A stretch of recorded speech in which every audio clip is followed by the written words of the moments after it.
Em nome do Pai, do Filho e do Espírito Santo. Amém. Doutrina católica, tradição e magistério. Meditação. Deus suporta, mas não suporta para sempre. Deus suporta, mas não suporta sempre. Quando se encheu a medida dos pecados que Deus quer perdoar, lança a mão dos castigos mais formidáveis. Se Deus suportasse sempre, ninguém se condenaria. Mas é opinião comum que a maior parte dos adultos, incluindo os cristãos, se condenam. Infelizes de nós! Portanto, se pecarmos na esperança do perdão e abusarmos da misericórdia de Deus para o ultrajar mais, seremos irreparavelmente condenados para sempre, como se condenaram tantos outros nossos iguais. Avisa-nos São Paulo que devemos trabalhar em nossa salvação, não só com medo, mas com tremor, visto que se trata da eternidade. Se na hora da morte estivermos na graça de Deus, tudo estará seguro. Seremos felizes para sempre. Se, ao contrário, a morte nos achar em pecado mortal, com que desespero confessaremos? Desviei-me do caminho e já não há remédio em toda a eternidade. Meu irmão, aproveitemo-nos do aviso. Quem sabe se esta meditação não é para mim o último convite? Quem sabe se não morreremos repentinamente? Portanto, quem não teme e treme pela sua salvação, não se salvará. De um instante para o outro pode cair sobre nós a espada da morte, da qual depende a nossa eterna salvação. Trata-se da eternidade. Se na morte nos acharmos na graça de Deus, qual não será a alegria da alma que então poderá dizer: tudo está seguro, já não posso mais perder a Deus, serei feliz para sempre. Mas se a morte achar a alma em estado de pecado, com de desespero não exclamará: ergo eravimus, desviei-me do caminho, e para a minha aberração já não há remédio em toda a eternidade. Foi este receio que fez o bem-aventurado João de Ávila, apóstolo de Espanha, dizer quando lhe anunciaram a aproximação da morte: oxalá tivesse mais um pouco de tempo para me preparar para a morte. Santo Arsênio tremia igualmente à vista da morte e, perguntando-lhe seus discípulos a causa, respondeu: meus filhos, este temor não é novo em mim. Tive-o sem cessar durante toda a minha vida. Mais que ninguém, tremia o santo homem Jó quando exclamava: que farei quando o Senhor se levantar para me julgar? E quando me interrogar, que lhe responderei? E nós, meus irmãos, que poderíamos responder a Jesus Cristo se Ele nos deixasse morrer nesse instante e nos chamasse perante o seu tribunal? Quem sabe se a meditação que estamos lendo não é o último convite que Deus nos faz? Preparemo-nos, portanto, quanto antes para a morte, a fim de que não nos colha de improviso. Diz Santo Agostinho: Deus nos oculta o último dia da vida para que estejamos todos os dias preparados para morrer. Escreve São Bernardo: a esperança do perdão que os pecadores têm quando pecam não atrai a misericórdia de Deus, mas sim a sua maldição. Pelo que São João Crisóstomo nos avisa: tomai cuidado, porque não é Deus que vos promete misericórdia, mas antes o monstro insaciável do inferno, a fim de que desta maneira pequeis mais livremente. E Santo Agostinho acrescenta: ai daqueles que não esperam a fim de que Deus lhe perdoe os pecados de que se arrependem, mas esperam que, ao passo que continuam a pecar, Deus tenha piedade deles. Quantas almas se não deixaram enganar e se perderam por esta vã esperança? Tal esperança é uma abominação aos olhos de Deus. Longe de mover o coração de Deus à misericórdia, irrita-o para castigar mais depressa o culpado. Larga é a porta e espaçosa a estrada que conduz à perdição, e muitos são os que entram por ela. Infeliz, portanto, de quem abusa da misericórdia de Deus para ultrajar mais.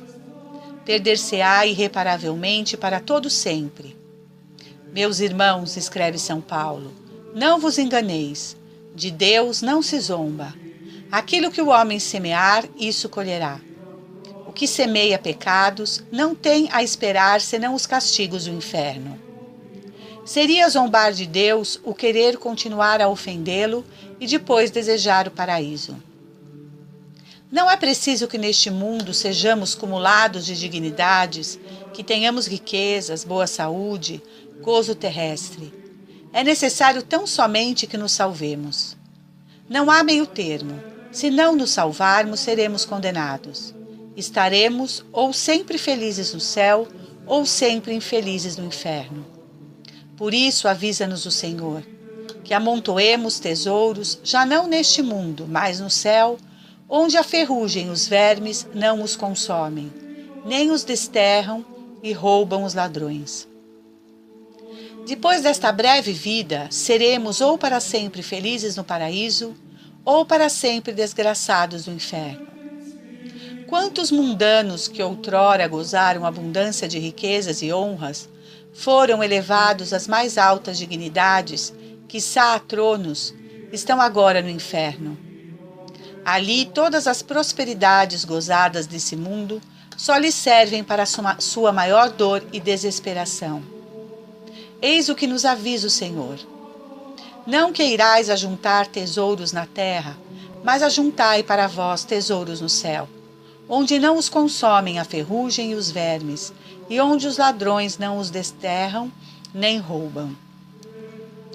Todos os bens terrestres se perdem na hora da morte, mas os bens espirituais são tesouros incomparavelmente mais preciosos e duram eternamente.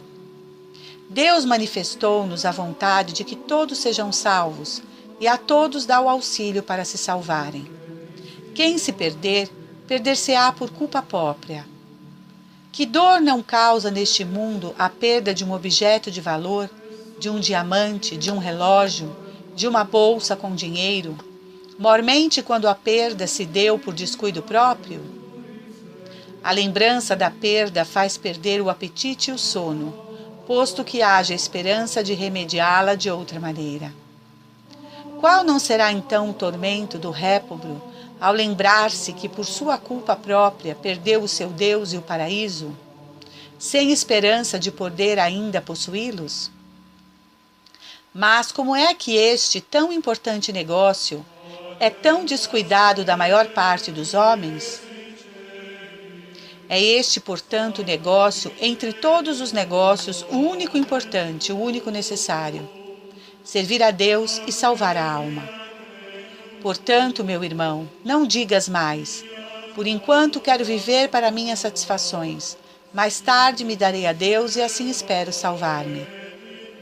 Quantos não foram levados ao inferno por esta falsa esperança? Eles também falavam assim e agora foram condenados, e não há mais remédio para eles. Qual o condenado que se quis condenar? Deus, porém, amaldiçoa o que peca com a esperança do perdão.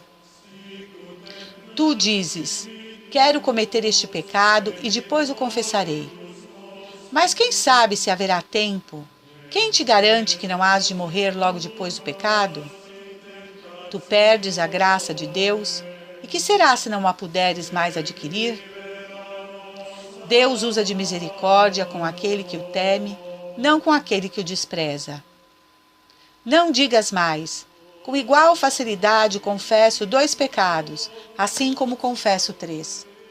Não, porque Deus te perdoará 2 pecados e não 3.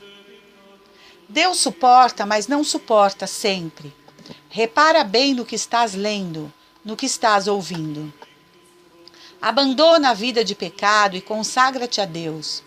Receia que não seja agora o último aviso que Deus te dá. Basta de ofensas, basta de tolerância da parte de Deus. Teme que depois de mais um pecado mortal, Deus talvez não queira mais perdoar-te. Olha que se trata da alma, que se trata da eternidade.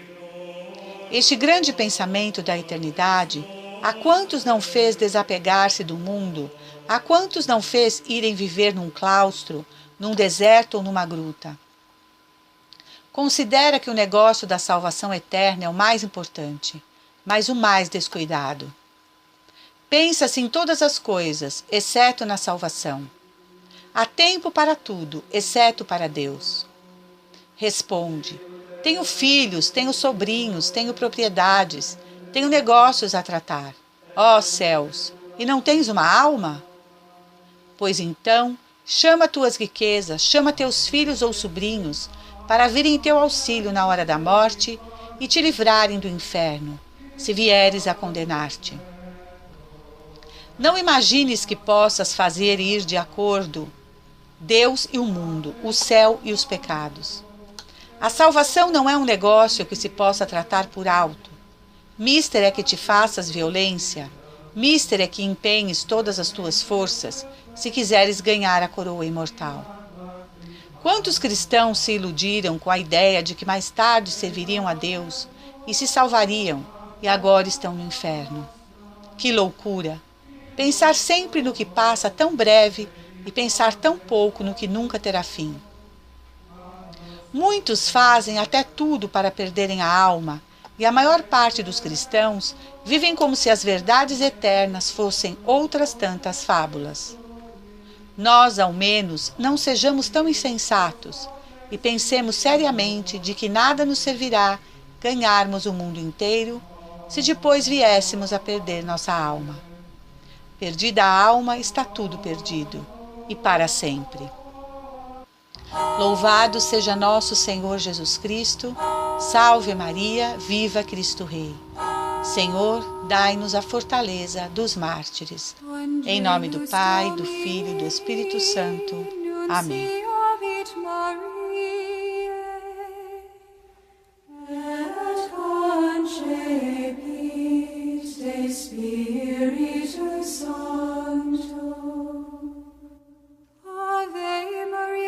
Gratia plena Dominus tecum, benedicta tu in mulieribus, et benedictus fructus ventris tui, Iesus.